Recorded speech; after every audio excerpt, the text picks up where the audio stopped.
ఇప్పుడు ప్రారంభమయ్యేది దేశంలోనే అతి పెద్ద ముఖాముఖి చర్చ. ఆప్కి అదాలత్, మీ రజత్ శర్మ.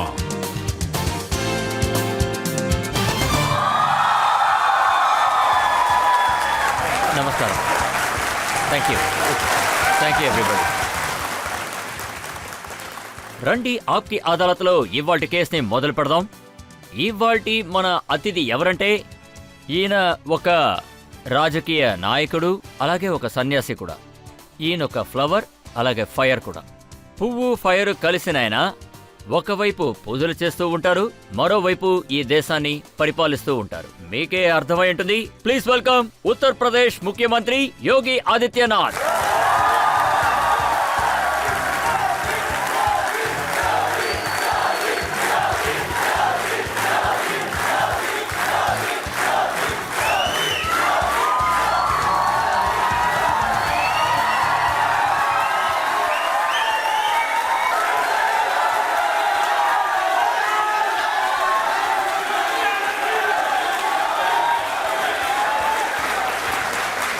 మీ ఊపు ఎప్పుడు ఇలాగే ఉండాలి. ఇవాళ మన ఆప్కి అదాలత్లో జడ్జిని పిలవబోతున్నాను. ఇవాల్టి మన జడ్జ్ చాలా స్పెషల్ పర్సన్. దేశంలోనే అతిపెద్ద యూనివర్సిటీ అయిన యూనివర్సిటీ ఆఫ్ ఢిల్లీలో వైస్ ఛాన్సలర్ గా ఉంటున్నారు ప్రొఫెసర్ యుగేష్ సింగ్.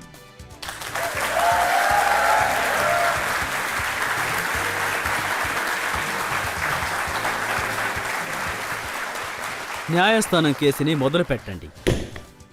మనం ఇప్పుడు ప్రశ్నల్ని, ఆరోపణల్ని మొదలు పెట్టడానికి ముందు యోగి ఆదిత్యనాథ్ గురించి, ఆయన పొలిటికల్ కెరీర్ ని మనం ఒకసారి చూద్దాం. ఉత్తరప్రదేశ్ చీఫ్ మినిస్టర్ అయిన యోగి ఆదిత్యనాథ్ గారి పొలిటికల్ కెరియర్ ఒక ఆశ్చర్యమనే చెప్పొచ్చు. ఎన్నో పోరాటాలతో మొదలుపెట్టి విజయాన్ని ఈయన సొంతం చేసుకున్నారు. 33 సంవత్సరాల క్రితం ఈయన స్టూడెంట్ లీడర్ గా ఉన్నప్పుడు ఈయన్ని చూసిన కొంతమంది అజయ్ మంచి క్యాంపెయినర్ కాదన్నారు. ఇవాళ యోగి ఆదిత్యనాథ్ బీజేపీకి ఒక స్టార్ క్యాంపెయినర్. देश में कोरोना का संकट आया, देश में कोई आपदा आई, राहुल गांधी सबसे पहले देश छोड़ करके भाग गए. అన్ని చోట్లలో ఈయన ఫేమస్ అవడం మొదలు పెట్టారు. యోగి ఆదిత్యనాథ్ రామ్ మందిర్ పోరాటంలో పాల్గొన్నప్పుడు అప్పుడు ప్రజలందరూ కూడా గుడిని అక్కడే కడతారు, కానీ తెరిచే డేట్ మాత్రం చెప్పరన్నారు. యోగి ఆదిత్యనాథ్ గారు ఆయన ప్రభుత్వంలో రికార్డ్ టైంలో అద్భుతమైన రామ్ మందిరాన్ని నిర్మించారు.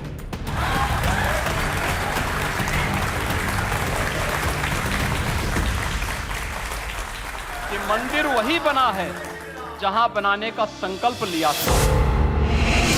యోగి ఆదిత్యనాథ్ గోరక్ష్ పీఠానికి అధిపతి అయినప్పుడు ప్రజలందరూ ఈయన మఠాన్ని ఎలా నడుపుతారో అన్నారు.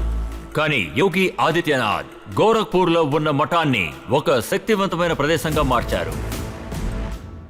యోగి ఆదిత్యనాథ్ మొట్టమొదటిసారి లోక్సభ ఎలక్షన్ లో నిలబడినప్పుడు అప్పుడు అందరూ కూడా ఈయన ఒక మంచి నాయకుడు కాదని చెప్పారు. కానీ ఇప్పుడు యోగి ఆదిత్యనాథ్ గారి స్పీచ్ ను వినడానికి ఎంతో ఆతృతగా ఎదురు చూస్తున్నారు. 10 मार्च के बाद पूरी गर्मी शांत करवा देंगे. 2014లో సెంటర్లో మోడీ గారు ప్రభుత్వానికి వచ్చినప్పుడు యోగి ఆదిత్యనాథ్ గారు లోక్సభలో మెంబర్ గా ఉన్నారు, కానీ ఆయన మినిస్టర్ అవ్వలేదు. అప్పుడు ప్రజలు ఏం మాట్లాడుకున్నారంటే ఆయన్ని సైడ్ లైన్ చేశారన్నారు. కానీ యోగి యూపీలో అసెంబ్లీ ఎలక్షన్ లో చాలా అద్భుతంగా క్యాంపెయిన్ చేశారు. దాంతో పాటు 2017లో మోడీ గారు యోగి గారిని ఉత్తరప్రదేశ్ కి ముఖ్యమంత్రిని చేశారు. आदित्यनाथ योगी ईश्वर की शपथ लेता हूं कि యోగి ఆదిత్యనాథ్ గారు ముఖ్యమంత్రి అయినప్పుడు సన్యాసి బట్టలు వేసుకున్న ఈయన ప్రభుత్వాన్ని ఎలా నడుపుతారని ప్రశ్నలు అడిగారు. కానీ ఇప్పుడు సర్వేని కనుక మనం చూసామంటే యోగి ఆదిత్యనాథ్ గారే మన దేశంలో ఉన్న ప్రధానమంత్రుల్లో ఈయనే ఉత్తముడంటున్నారు. యూపీ ఎన్నికల్లో ప్రతిసారి యోగి గారు బీజేపీని గెలిపించలేరని చెప్పారు. కానీ యోగి ఆదిత్యనాథ్ గారు ఉత్తరప్రదేశ్ లో 4 సార్లు బీజేపీని గెలిపించారు. ఎన్నోసార్లు యోగి గారి నాయకత్వం గురించి చర్చలు లేపారు. కానీ ప్రధానమంత్రి గారు యోగి గారి భుజం మీద చేయి వేశారు. యూపీ ప్లస్ యోగి అనే భావాన్ని ఆయన మొదలుపెట్టారు. यूपी प्लस योगी बहुत है उपयोगी. మోడీ గారు మీటింగ్లలో యోగి గారిని మెచ్చుకున్న తర్వాత ఉన్న చర్చలన్నీ కూడా మాయమైపోయాయి. योगी जी भी वैसे और मोदी जी भी ऐसे. ये मोदी योगी खप क्यों रहा है? हमारे तो बच्चे हैं नहीं, हम खप रहे हैं आपके बच्चों के लिए. సనాతన ధర్మానికి ప్రతిరూపం. జంతువుల్ని ఎంతగానో ప్రేమిస్తారు. ఉత్తరప్రదేశ్ ముఖ్యమంత్రి యోగి ఆదిత్యనాథ్ ఆప్కి అదాలత్లో ఆయన మీద వేసిన కేసుకి ఆయనే వాదిస్తారు.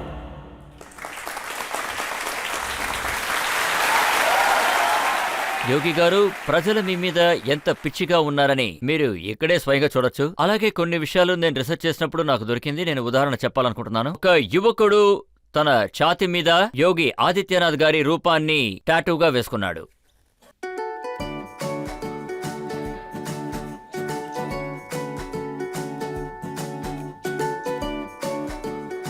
మీరు ఇంకొక యువకుడిని చూస్తారంటే అతను తన చేతి మీద యోగి ఆదిత్యనాథ్ గారి టాటూ వేసుకున్నాడు.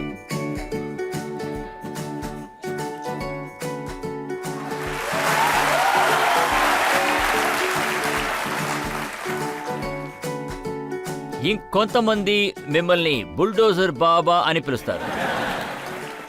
ఆ తర్వాత వాళ్ళు బుల్డోజర్నే వాళ్ళ చేతికి టాటూగా వేసుకున్నారు.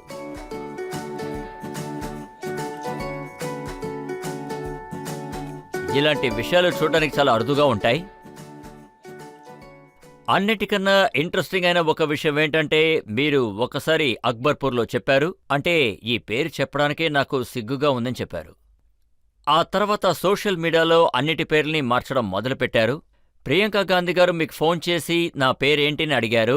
దానికి మీరు 4 సంవత్సరాలకు ఒకసారి వస్తావు కాబట్టి నీ పేరు ఫిబ్రవరి 29 అని చెప్పారు.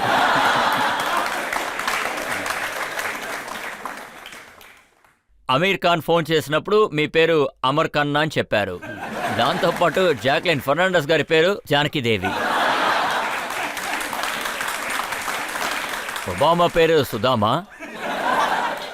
తర్వాత రాహుల్ గాంధీ గారు మీకు ఫోన్ చేసి పేరు అడిగినప్పుడు మీరు ఆయనకేం చెప్పారంటే నీ పేరు పప్పు, నువ్వు పప్పులాగే ఉండిపో అన్నారు.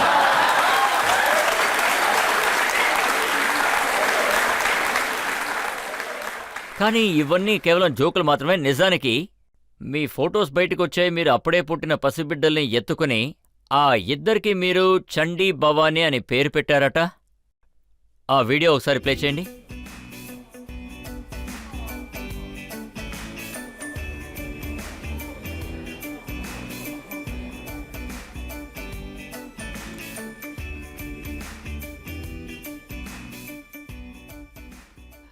ఆ తర్వాత రవి కిషన్ గారు గోరఖ్పూర్లో పార్లమెంట్ మెంబర్.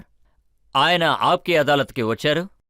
అప్పుడు ఆయన మీ గురించి మాట్లాడారు. ఆయన ఏమన్నారంటే, మండితే నిప్పు, ఆరిపోతే బూడిద, ఆ బూడిద నుంచి తయారైన బాంబే యోగి ఆదిత్యనాథ్ గారని చెప్పారు.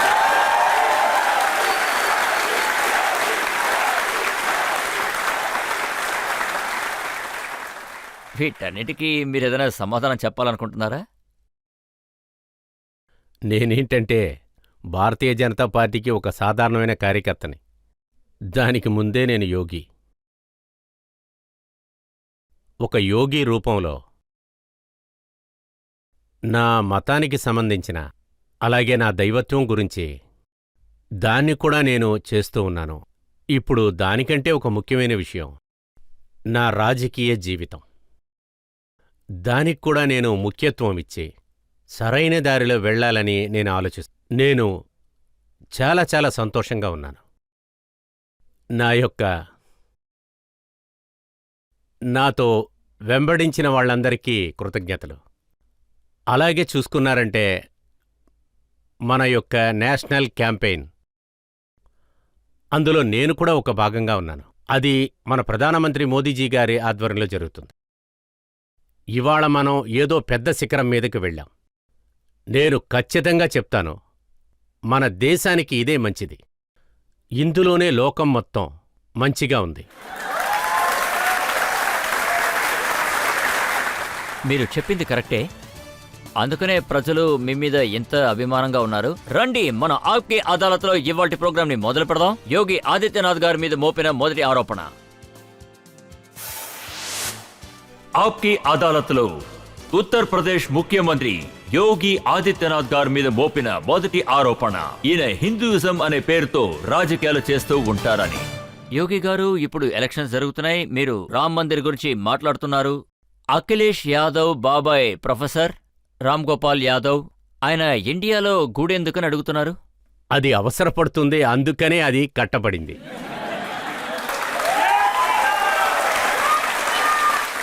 నాకు తెలిసినంత వరకు మన ఇండియాలోనే ఒక చారిత్రాత్మిక, ఒక ముఖ్యమైన, అవసరమైనదే అని నేను చెప్తూ ఉంటాను.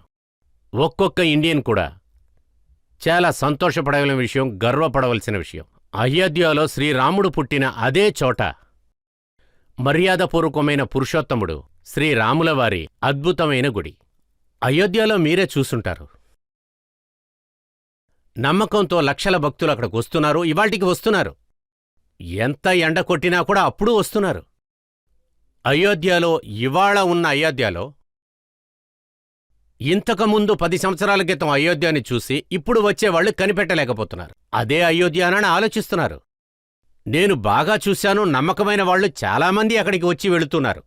ఆ భూమిని ముట్టుకున్నప్పుడు, అక్కడున్న స్తంభాన్ని ముట్టుకున్నప్పుడు వాళ్ల కళ్లల్లో కన్నీరు చూశాను. అప్పుడు నేను కొంతమందిని, మీరెందుకండి ఇంత బాధపడుతున్నారని అడిగాను. దానికి వాళ్ళు ఇటువంటి దృశ్యం చూడటం కోసం తరతరాలుగా కాసుకొని ఉన్నారో, 500 సంవత్సరాలుగా కలలు కంటున్న దాన్ని మోడీజీ గారు నిజం చేశారు. అయోధ్యలో ఉన్న విషయాన్ని, అయోధ్యలోనే కాదు ఇది అసంభవం అని చెప్పిన దాన్ని కూడా మోదీజీ గారు సాధించారు. ఇది మాకే కాదు, ఇంతకుముందు ఉన్న వాళ్లకు కూడా కృతజ్ఞతలు చెప్పేటట్టుగా మోదీజీ గారు చేసి పెట్టారు. అది ఆయన గొప్పతనం. మేము రాముడు గుడి కోసం పునాదులు వేయటం కూడా చూశాం, రాముడు గుడి కట్టేటప్పుడు కూడా చూశాం. అదీ కాకుండా రాముల వారికి దాదాపు 500 సంవత్సరాలు హోలీ జన్మదినోత్సవం చేసుకుంటాం కూడా ఆయన భూమిలోనే చూసుకున్నారు. ఇది ఒక్క మోదీజీ గారే చేయగలిగారు. ప్రొఫెసర్ గారు ఏమంటున్నారంటే ఇదొక వేస్ట్. నేను అక్కడికే వస్తున్నాను. సమాజ్వాదీ పార్టీ గురించి అందరికీ తెలుసు. ఈ పార్టీ ఉన్నప్పుడే రామజన్మభూమిలో, అయోధ్యలో గొడవలు జరిగాయి. కాశీలో సంకట్ మోషన్ గుడిలో అటాక్ జరిగింది. వీళ్లు ఉన్నప్పుడే లక్నో, వారణాసి, అయోధ్య కోర్టులో గొడవలు జరిగాయి. అప్పుడు అఖిలేష్ యాదవ్ చీఫ్ మినిస్టర్గా ఉన్నప్పుడు అప్పుడు ఆయన మొదటి పనిగా ఏం చేశారు? ఈ భయంకరవాదుల మీద ఉన్న కేసులన్నీ వాపస్ తీసుకుంటానికే ప్రయత్నించారు. కోర్టుకి మనం కృతజ్ఞతలు చెప్పి తీరాల్సిందే. కోర్టు ఆ భయంకరవాదులందర్నీ వాళ్లు బయటికి రాకుండా ఆపారు. లేకపోతే ఎంత ఘోరం జరిగేది. రామభక్తుల్ని కాల్చేవాళ్లు. వీళ్లందరూ రాముణ్ణి ఊహానే చెప్తున్నారు. దీనికి చరిత్రే సాక్ష్యం. ఎవరెవరైతే రాములవారిని ఎదిరిస్తూ ఉన్నారో వాళ్లకి వినాశనమే జరుగుతూ ఉంటుంది.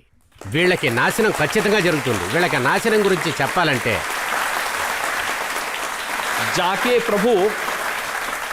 जाके प्रभु दारुण दुख दीना ताके मति पहले हरि लीना. ఇదే పరిస్థితే వీళ్లకు కూడా జరుగుతుంది. ఇందులో వీళ్లు కష్టపడాలని దేవుడు రాశారు, దేశాన్ని కూడా కష్టపెట్టారు. ఇండియా నమ్మకంతో ఆడుకొని అది నమ్మకంగా ఉన్నవాళ్లని కూడా వీళ్లు కష్టపెట్టారు. అటువంటి ద్రోహాలు వీళ్లు చేశారు. అందువలన వాళ్లకి మిగిలి ఉన్న జీవితం కష్టాలని మాత్రమే చూడబోతున్నారు. ఎందుకంటే మనం ఏం చేస్తున్నామో దానికి తగిన ఫలితమే మనకి దక్కుతుంది. వాళ్ళు ఇది అనుభవించాల్సిన సమయం వచ్చింది. అందుకే రాముడి గుడి కట్టొద్దని చెప్తున్నారు. వాళ్ళు ఇష్టం వచ్చేట్లు మాట్లాడుతున్నారు. లేటెస్ట్ గా మహారాష్ట్రలో కాంగ్రెస్ లీడర్ గా ఉన్న నానా పటేల్ గారి స్టేట్మెంట్ వచ్చింది. ఆయన ఏమన్నారంటే, మేం గనక ప్రభుత్వంలోకి వచ్చావంటే ఈ గుడిని ఇంకా పవిత్రంగా మార్చేస్తామన్నారు. దాన్ని గంగ నీళ్లతో వాష్ చేస్తామంటున్నారు. ముందుగా మిమ్మల్ని మీరు పవిత్రంగా మార్చుకోండి. తర్వాత రాహుల్ గాంధీ గారు పబ్లిక్ మీటింగ్ లో ఇవన్నీ మళ్ళీ చెప్తూనే ఉన్నారు. జరిగిన ఈ ప్రాణ్ ప్రతిష్ఠ సెరమనీలో ఆయన అమితాబ్ బచ్చన్ గారిని చూశారు, ఐశ్వర్యారాయ్ డాన్స్ చేయడం చూశారు, కానీ ఎలాంటి పేదవాడినో కార్మికుడినో చూడలేదన్నారు. వారు ముందు ఇటువంటి భాష మాట్లాడటం అనేది మార్చుకోవాలి. అక్కడ బీదవాళ్లే లేరని చెప్తున్నాడు. అలా మాట్లాడింది ఎంతో తప్పు. అక్కడ బీదవాళ్ల చేతులతో కట్టిన గుడిని మోదీజీ గారు అక్కడే వాళ్ళని గౌరవించాడు. ఒక ప్రధానమంత్రిగా ఉన్న మోదీజీ గారు ఆయనే స్వయంగా వెళ్లి వాళ్ళని గౌరవించారు. ఎవరైనా చేస్తారా పని? ప్రయారాజ్లో శుభ్రం చేసేవాళ్ళని ఆయన చేతులతోనే ఆయన కడిగి శుభ్రం చేశారు. ఇటువంటిది మొదటిసారి జరుగుతుంది. చెప్పాలంటే కాంగ్రెస్లో రాహుల్ గాంధీ గారికి తాత ప్రథమరుగా ఉన్నారు. వాళ్ళ నానమ్మగారు ప్రథమరు, వాళ్ళ నాన్నగారు ప్రథమరు. అది మాత్రమే కాకుండా 2004 నుంచి 2014 వరకు వాళ్ళ అమ్మ సూపర్ పిఎంగా పని చేస్తూ ఉన్నారు. మీరు చూసుకున్నారంటే ఎప్పుడుగాని వీళ్ళు ఎవరింటికి వెళ్ళలేదు. ఇంటికి వెళ్ళటం వదిలేయండి, బీదవాళ్ల కోసం ఏ స్కీము వీళ్ళు ఇంతవరకు తీసుకురాలేదు. బీదవాళ్లు బాగుపడేటట్టు ఇంతవరకు వీళ్ళేదైనా చేశారా? ఇంతవరకు చేయలేదు. రాహుల్ అండ్ కంపెనీ ఇటువంటి వాళ్ళు ఎందుకు గుడికి వెళతారు? మీరే చూసుంటారు, గుజరాత్లో జరిగిన ఎలక్షన్లో వాళ్ళు గుడికి వెళ్ళి ఎలా కూర్చోవాలని కూడా వాళ్ళకి తెలియలేదు. ఆయన నమాజ్ చదువుతున్నట్లుగా వెళ్ళాడు. తర్వాత అక్కడున్న పూజారి చెప్పాడు, బాబు ఇది గుడి అని చెప్పాడు, ఇది మసూది కాదని చెప్పారు. ఇంత చెప్పినాకే ఆయనకి అర్థమైంది. మోకాళ్ల మీద కూర్చోకూడదు, మఠ వేసుకొని కూర్చొని దండం పెట్టుకోవాలని చెప్పినాకే ఆయనకి అర్థమైంది. గుడికి వెళ్ళి నమాజ్ చేస్తున్నట్లు కూర్చుంటే మనం ఎలా ఒప్పుకుంటాం? కొంచెం కూడా ఆయనకి కళాచారం అంటే తెలియదు. ఆ రాముడు గుడి గురించి మాట్లాడుతూ ఉన్నాడు. వాళ్ల పరంపరే ఆ రాముడు గుడికి ఆపోజిట్గా ఉన్నారు. ఇండియాలో ఉన్న వాళ్ల నమ్మకం గురించి వాళ్ళకేం తెలుసుద్ది చెప్పండి? ఇదంతా మొదటిసారిగా జరుగుతుంది. ప్రెసిడెంట్ ద్రౌపది వర్మ ఒక ఆదివాసికి చెందినవారు, అందుకే మీరు వాళ్ళని ఆ సెరమనీకి పిలవలేదని చెప్తున్నారు. మొదటిసారిగా ఆదివాసీ అమ్మాయి ఒకటి ఇండియాకి జనాధిపతి అయ్యారు. దానికి కారణమెవరు? ప్రథమర్ మోదీజీ గారు మాత్రమే. ఆయన ప్రయత్నించినందువల్లే. సమూహంలో మేము ఆఖరి మెట్టి మీద కూర్చొని ఉంటారే వాళ్ళని మొదటి మెట్టికి తీసుకువెళ్లే ప్రయత్నమే ఇది. ఆఖరి మెట్టి మీద ఉన్న వాళ్ళకి కూడా రాజకీయంలో మొదటి మెట్టి మీద కూర్చునే ప్రయత్నం ఉంటుంది. నేను ఒకటి అడగాలనుకుంటున్నాను రాహుల్ గాంధీ గారిని. నేను నా గురించే చెప్తాను. నేను ఒక సాధారణమైన కుటుంబం నుంచి వచ్చాను. నేనెప్పుడూ ముఖ్యమంత్రి అవ్వాలని అనుకోలేదు, ఎప్పుడూ అనుకోలేదు. అటువంటి ఉద్దేశమే నాకు లేదు. కానీ ఒక ముఖ్యమంత్రిగా ఇప్పుడు నేను ప్రజలకి సేవ చేస్తున్నాను. ఇదే విధంగా నేను చెప్తున్నాను. అదేంటంటే ఆహ్వాన పత్రికలు అందరికీ ఇచ్చాం. మర్యాదపూర్వకమైన జనాధిపతికి, మర్యాదపూర్వకమైన వైస్ ప్రెసిడెంట్కి, అలాగే ఫార్మర్ ప్రెసిడెంట్ రామ్నాథ్ కోవింద్కి కూడా. ఆ ప్లేస్లో అన్ని కమ్యూనిటీల వాళ్ళు ఉన్నారు. అప్పుడు ఆ చోట అమితాబ్ బచ్చన్ గారు ఉన్నారు. నాకు తెలిసినంతవరకు ఆయన వృత్తికి మనం మర్యాద ఇచ్చి తీరా. ఏమంటారు? లేరు, కానీ ఆయన కళ్ళకు మాత్రం కనిపించారు. అదే చెప్తున్నాను, ఆయన కళ్ళే అంతే అనుకుంటా.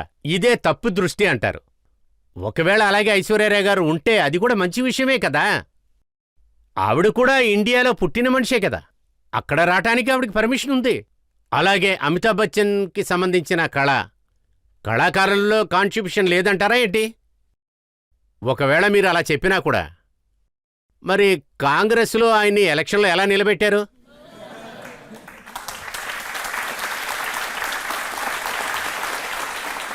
చూడండి యోగి గారు, చాలా మంది రామ్ మందిర్ గురించి మాట్లాడుకుంటున్నారు. ఖడ్గే గారు ఒకసారి ఆయన క్యాండిడేట్ తో మాట్లాడుతున్నారు. నువ్వే శివుడివి, రాముణ్ణి ఓడించాలని చెప్పారు, అవునా? అదేంటంటే ఇండియాలో ఉన్న కళాచారంలో సనాతన ధర్మానికి సంబంధించిన విషయంలో రాములవారు శివుడు ఒకళ్ళని ఒకళ్ళు గొప్పగా చెప్పుకుంటారు. రాములవారు ఆయన మనసులో ఉన్నమాట ఆయనే చెప్పారు. ఆ పరమశివుణ్ణి అవమానించేవాళ్లు ఒకవేళ నా దగ్గరికి రావాలనుకున్నా కూడా ప్రయత్నించారంటే వాడికి కలలో కూడా నా దర్శనం దొరకదని చెప్పాడు. అదే శ్రీలంకలో వంతెన కడతానికి ప్రయత్నిస్తున్నప్పుడు రాములవారు గారు ముందుగా రామేశ్వరంలో పరమశివుణ్ణే ప్రార్థించారంట. నామకరణం అనే విషయానికి వచ్చినప్పుడు రాములవారు ఆ జ్యోతిలింగం పేరే రామేశ్వరానికి పెట్టారంట. ఎందుకంటే రాములవారే ఈశ్వర్. కాని ఆ శివుణ్ణి అడిగినప్పుడు భగవాన్ శివుడు లేడు కదా. ఈ భూమికి రాముడు, అందుకే రామేశ్వరం చెప్పానన్నాడు. ఇలా చూసుకుంటే ఒకరికి ఒకళ్ళు మంచి మర్యాద ఇచ్చుకుంటున్నారని తెలుస్తుంది. ఇదే ఇండియా కళాచారం. కాంగ్రెస్ విడదీసే కళాచారంలో ముందుగా ఇండియానే విడదీశారు. దాని తర్వాత చోటు భాషను పెట్టి దేశాన్ని విడదీయటం చూశారు. మీరే ఆలోచించి చూడండి. 1947లో వీళ్లే దేశాన్ని విడదీశారు. ఆ టైములో బాబాసాహెబ్ అంబేద్కర్ గారు ఉన్నారు. అది మాత్రమే కాదు, ఎన్నో నాయకులు దేశాన్ని విడదీయకూడదని చెప్పారు. అది మాత్రమే కాకుండా అసలు ఎవరూ దానికి ఒప్పుకోలేదు. ఇండియా మీద నమ్మకం లేను ఇండియాలో ఎందుకుంటారు? అందుకని వాళ్ళొక దారి చూసుకుని వాళ్ళు వెళ్ళిపోయారు. దేశానికి భారంగా ఉన్నవాళ్ళు వెళ్ళిపోయారు. వాళ్ళకి భూమి ఎక్కువగా ఇచ్చారు, కానీ ప్రజలు తక్కువగా ఉన్నారు. ఎక్కువగా వాళ్ళకి భూమి దొరికిన తర్వాత ఇక్కడి నుంచి వాళ్ళు వెళ్ళిపోయినా కూడా అక్కడ ఏం జరిగిందంటే, ఇవాళ పాకిస్తాన్లో ఎటువంటి పరిస్థితి? ఒక విషయం నేను చెప్పాలనుకుంటున్నా. పాకిస్తాన్ని సపోర్ట్ చేసే వాళ్ళకి చెప్తున్నా, మీరు కూడా వాళ్ళతో వెళ్ళిపోవచ్చు కదా. అక్కడికి వెళ్ళి బిచ్చం ఎత్తుకునే వాళ్ళతో మీరు బిచ్చం ఎత్తుకోండి. అదేంటంటే, ఒక పక్క ఇండియా ఉంది. 80 కోట్ల మంది ప్రజలను మన మోడీ గారి నేతృత్వంలో ఫ్రీగా బీదవాళ్లకి రేషన్ ఇస్తున్నాడు. ఒక పక్కన 23-24 కోట్ల జనాభా ఉన్న పాకిస్తాన్ బిచ్చం ఎత్తుకుంటూ ప్లేటు తీసుకొని ఊరు ఊరు తిరుగుతూ ఉన్నారు. పాపం ఎవరూ వాళ్ళకి బిచ్చం వేయటలేదు. 1 కిలో పిండి కోసం ఈ వీధుల్లో, ఈ రోడ్డు మీద మీరే చూస్తుంటారు కదా, పిండిని అలా విసిరేయటం. అక్కడ కొంతమంది అలా పట్టుకొని దాన్ని తింటూ ఉంటారు. ఇటువంటి దృశ్యాలంతా మీరు సాధారణంగా పాకిస్తాన్లో చూస్తూ ఉండొచ్చు. పాకిస్తాన్ అటువంటి పరిస్థితిలో ఉంది. ఒకవేళ ఇండియాలో భాగంగా ఉండుంటే ఇండియా ఎంత సంతోషంగా ఉందో పాకిస్తాన్ కూడా సంతోషంగా ఉండేది. పాకిస్తాన్లో ఉన్న ప్రజల లెక్క కంటే మన ఊర్లో ఉన్న బీదవాళ్లని మోదీజీ గారు అలా పైకి లేపి చూపించాడు. ఒక గొప్ప జీవితం జీవించేటట్టు చూపించారు. వాళ్ళు సంతోషంగా బ్రతికే బతుకుని చూపించారు. అలా ఎన్నెన్నో. పాకిస్తాన్కి సపోర్ట్ చేసే వీళ్ళంతా సిగ్గుపడాలి. కానీ పాకిస్తాన్ మాజీ మంత్రి ఫవాద్ చౌదరి గారు రాహుల్ ఆన్ ఫైర్ అని అంటున్నారు. రాహుల్కే ఓటు వేయాలంటున్నారు. రాహుల్ గాంధీ గారిని అక్కడే సపోర్ట్ చేస్తారు. ఇండియాలో ఎవరు సపోర్ట్ చేస్తారు? రాహుల్ గాంధీని ఇక్కడ ఎవరు నమ్ముతున్నారు? ఇంత జరిగినా కూడా రాముల వారి గుడిని వీళ్ళు ఎదురిస్తున్నారు. ఇండియాలో ఉన్న ప్రజలని, బీదవాళ్లని, గ్రామంలో ఉన్న వాళ్ళని, వ్యవసాయుల్ని, ఆడవాళ్లని, దళితుల్ని, అదే కష్టాల్లో ఉన్న ప్రజల్ని, ఇటువంటి వాళ్ల దగ్గర నుంచి అధికారాన్ని తీసుకొని వీళ్ళు ముస్లింలకి ఇచ్చేసి వెళ్ళిపోతూ ఉన్నారు. ఇంత చేసిన తర్వాత కూడా ఇండియాలో సపోర్ట్ చేస్తారనుకుంటున్నారా? అది జరగనే జరగదు. కొంతమంది చౌదరి టైపు వాళ్లే వీళ్ళకి సపోర్ట్ చేస్తూ ఉంటారు. వేరే సొసైటీ, భారత్లో ఉన్న ఇండియన్స్ని, ఇండియా మీద భక్తితో ఉన్న వాళ్ళు వీళ్ళకి ఎవరు సపోర్ట్ చేయరు. రీసెంట్గా వీళ్ళందరినీ సపోర్ట్ చేసిన ఒక అతను వచ్చారు, మణిశంకర్ అయ్యర్. ఆయన ఏమన్నారంటే, పాకిస్తాన్కి మర్యాద ఇవ్వండి, ఎందుకంటే వాళ్ళ దగ్గర ఆటం బాంబు ఉందన్నారు. ఇండియా దాన్ని చూసి భయపడాలని అంటున్నారు. అలాగైతే మా ఆటం బాంబుని ఫ్రిడ్జ్లో పెట్టుకుంటానికే మేము రెడీ చేశామా? అలా కాదు కదా. ఇది కొత్త ఇండియా. కాంగ్రెసు ఇటువంటి విషయాలు మాట్లాడొచ్చు. ఇండియా దీన్ని చూసి ఎప్పుడూ భయపడదు. ఇది కొత్త ఇండియా. కొత్త ఇండియా ఎటువంటి గొడవలకి వెళ్ళదు, గొడవలకి వచ్చిన వాళ్ళని వదిలిపెట్టదు. వాళ్ళ ఇంటికే వెళ్ళి సమాధానాన్ని చెప్తుంది. ఇది మన ఇండియా చేసి చూపించింది. ఇదే దీనికి ఉదాహరణం. ఇదే కారణం కూడా. ఇంతకు ముందంతా బాంబ్ బ్లాస్టింగ్ భయంకరవాదులు ఎక్కడెక్కడో చేస్తుంటారు. ఢిల్లీలో, అయోధ్యలో, కాశీలో, లక్నోలో జరిగింది, వారణాసిలో జరిగింది, లక్నోలో, అయోధ్య కోర్టులో జరిగింది, అలాగే గోరఖ్పూర్లో జరిగింది, బొంబాయిలో కూడా బ్లాస్ట్ జరిగింది, ఇండియా పార్లమెంట్లో కూడా అటాక్ జరిగింది. వేరే వేరే సమయాల్లో ఎక్కడెక్కడో జరిగాయి. కానీ ఈ 10 సంవత్సరాల్లో మీరు చూసుకున్నారంటే ప్రజలకు ఎంతో రక్షణ దొరికింది, రక్షణగా కూడా ఉంటున్నారు. నక్సల్ వాదన అయిపోయింది. ఇప్పుడు టపాకాయ కూడా ఎక్కువగా పేలితే పాకిస్తాన్ మేం పేల్చలేదని దండం పెడుతున్నారు. దీనికి మాకు ఎటువంటి సంబంధం లేదని చెప్తున్నారు. ఇదే కొత్త భారతం. ఇదే దేశం ముందుకెళ్ళింది. ఇది తలుచుకొని ఒక్కొక్క ఇండియన్ కూడా సంతోషపడుతున్నాడు. ఇది మీరు అనుకున్నట్టుగా కాంగ్రెస్ టైంలో లాగా బార్డర్ దాటి లోపలికి రావడం అనేది అటువంటి జరిగితే చాలా ప్రాబ్లం అవుతుంది. నేను పార్లమెంట్లో ఉన్నాను 2004 నుంచి 2014 వరకు. ప్రతిదీ నేను దగ్గరుండి చూశాను. కాశ్మీర్లో ఎన్నో అన్యాయాలు జరుగుతాయి. అయోధ్యలో, కాశీలో ఎన్నో చోట బాంబులు పేలాయి. ట్రైన్స్లో బాంబులు పేల్తాయి. పార్లమెంట్లో ఈ సమస్య తీసేటప్పుడంతా వాళ్ళు ఒకటి మాత్రమే చెప్తారు, ఎందుకంటే బార్డర్ అటుపక్క నుంచి చేస్తున్నారని. బార్డర్ అవతలను ఉన్నా కూడా మీరేదో ఒకటి చెయ్యండి. మీకు అసలు ధైర్యం లేదు. కానీ ఇవాళంతా ప్రశాంతంగా ఉంది. ఇప్పుడు ఇండియా ప్రాబ్లమ్స్ అంతా అదే చూసుకుంటుంది. ఈ బలం ఇవాళ నిరూపించింది. ఈ బలాన్ని మోదీజీ గారి ఆధ్వర్యంలో కొత్త ఇండియా ఇవాళ చూపించింది. నాకు తెలిసినంత వరకు ఒక్కొక్క ఇండియన్ కూడా దీని గురించి గర్వపడాలి. మోదీజీ గారి ఆధ్వర్యంలో కొత్త ఇండియా గొప్ప ఇండియాగా మారింది. ఇది ఇండియాకి ఉత్తి మర్యాదని ఇప్పలేదు. ఇది ఇండియా బోర్డర్లను కూడా కాపలా కాస్తూ ఉంది. ఇండియా లోపలున్న అవసరాలని తీర్చుకుంటామో తెలుసు. అలాగే ఇండియాని ముందుకు తీసుకెళ్లాల్సిన పెద్ద పెద్ద విషయాలు కూడా జరుగుతూ ఉన్నాయి. ఇక్కడ మీరే చూడండి, ఐఐటి, ఐఐఎం, ఎయిమ్స్ ఉడికి లెక్క 2007 వరకు ఒక 6 ఉన్నాయి. 6లో కూడా అటల్జీ గారే తయారు చేశారు. అదే 7లో 6 అటల్జీ గారు చేశారు. ఇవాళ వాటి లెక్క పెరిగి 26 దాకా వచ్చాయి. ఇవన్నీ మోదీజీ గారి వల్లే. మెట్రో 5 సిటీల్లోనే ఉంది. ఇవాళ 20 సిటీల్లో మెట్రో ఉంది. హీస్ ఆఫ్ లివింగ్ ఇది ఎలా తయారు చేసుంటారు? ఇటువంటి సౌకర్యం ఈ ఎయిర్పోర్ట్. అదే కాంగ్రెస్ టైంలో స్వతంత్రం నుంచి 2014 వరకు 24 మట్టికే ఉన్నాయి. అదే వాటి లెక్క ఇప్పుడు 104కి వెళ్ళింది. అదేవిధంగా IIT, IIM, IIIT, 1 district 1 medical college, ఒక పెద్ద లిస్టే ఉంది. ప్రజలకి మంచి చేసింది ఒక లిస్టు చేతిలో ఉంది. ఇవన్నీ కూడా దాదాపుగా 10 సంవత్సరాలుగా మోదీజీ గారి చేతుల మీదే జరిగాయి. ఈ విషయాలన్నీ ఏమి మనకి చెప్తున్నాయంటే, ఇక్కడ సెక్యూరిటీ ఉంది, ఇక్కడ అభివృద్ధి ఉంది, ఇక్కడ ప్రజలు బాగున్నారు, అందరూ బాగున్నారు. అలాగే అభివృద్ధి మాత్రం కాదు, అభివృద్ధిని చరిత్రతో కలిపారు. ఇది మన చరిత్ర. అందుకే అక్బర్పూర్ అని చెప్పటంలో ఇప్పుడు నాకు చాలా సంకోచంగా ఉంది. నాకేమనిపిస్తుందంటే అక్బర్పూర్కు బదులుగా దీని పేరుని మహారాణా ప్రతాప్ అని పెట్టుండొచ్చు. మాకేమనిపిస్తుందంటే ఔరంగాబాద్ అనే నగరానికి సంభాజీబాద్ అని పేరు పెట్టొచ్చు కదా. ఎందుకంటే మన చరిత్ర సంభాజీ మహారాజ్ చరిత్రే కదా. ఛత్రపతి శివాజీ దగ్గర నుంచి, రాణా ప్రతాప్ దగ్గర నుంచి, గోవింద్ సింగ్ గారి దగ్గర నుంచి. మాకు అక్బర్కి, ఔరంగజేబ్కి ఏ సంబంధం లేదు. మనకి చరిత్రలో పేరు పోయిందని బాధపడతారు, వాళ్ళు బాధపడనివ్వండి. మాకు వాళ్ళకి ఎటువంటి సంబంధమూ లేదు. కానీ యోగి గారు, ఈ క్యాంపెయిన్ మొత్తాన్ని మనం గనక ఒకసారి చూసామంటే, అది రాహుల్ గాంధీ స్పీచ్ కానివ్వండి, లేదా ప్రియాంక గాంధీ గారి స్పీచ్ కానివ్వండి, అఖిలేష్ యాదవ్ గారు కానివ్వండి, శరద్ పవార్ది కానివ్వండి, లేదా ఆమ్ ఆద్మీ గారు క్యాండిడేట్ కానివ్వండి, అందరూ ఒకేలాగే మాట్లాడుతున్నారు. ఒకవేళ మోడీ గారు 3వ సారి ప్రధానమంత్రి అయ్యారంటే కాన్స్టిట్యూషన్ ని అంతం చేస్తారు, రిజర్వేషన్ లేకుండా చేస్తారు, ఆ తర్వాత ఈ దేశంలో ఎలక్షన్లే జరగవన్నారు. అసలు మొదటి విషయం ఏంటంటే, ఒక్క విధంగా కాదు. జూన్ 4న రిజల్ట్ వచ్చేటప్పుడు మోదీజీ గారే ప్రథమరవుతారనేది నిజం. అదొకటి. అది కూడా నేను ఇండియాలో ఒక పెద్ద రాష్ట్రంలో క్యాంపెయినింగ్ చేస్తూ ఉన్నాను. ఈ క్యాంపెయినింగ్ చేసే అవకాశం నాకు దొరికింది. దానితో పాటు నిజం చెప్తున్నాను, ఇండియాలో ఉన్న ప్రజలు కృతజ్ఞతలు చెప్పుకుంటాం తెలిసిన వాళ్ళు. మన యొక్క సనాతన ధర్మంలోనే దీన్ని చెప్పారు. సనాతనమైన వాళ్లం మేము, ఎటువంటి పరిస్థితుల్లోనైనా బ్రతుకుతాం, అంతా బ్రతకటం తెలిసిన వాళ్లమని.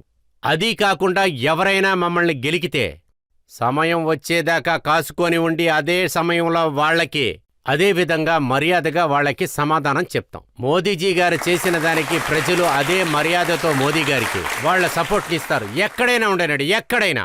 వెస్ట్ బెంగాల్, బీహార్, మహారాష్ట్ర, ఛత్తీస్గఢ్, రాజస్థాన్, ఎక్కడైనా ఉండనండి, జమ్మూ కాశ్మీర్, ఉత్తరాఖండ్, ఎక్కడికి వెళ్ళినా ఒకే ఒక విషయమే. ఒక్కొక్క యువకుడి మనసులోనూ ఒకే ఒక ఆలోచన. అందరి నోట్లోంచి ఇదే మాట. దీన్ని బట్టి మనకి ఒకే ఒక్క విషయం అర్థమవుతుంది. అదేంటంటే, ఒక పూట కాదు, 2 పూటలు కాదు. ఈ విషయాన్ని ఆ దేవుడే వాళ్ళ నోటెమ్మట చెప్పిస్తున్నారు. మోదీజీ గారు వస్తున్నారని, మోదీజీ గారు మళ్ళీ వస్తున్నారు, 3వ సారి కూడా ఆయనే వస్తున్నాడని. దాంతోపాటు ఇందులో ఏ సందేహమూ లేదు.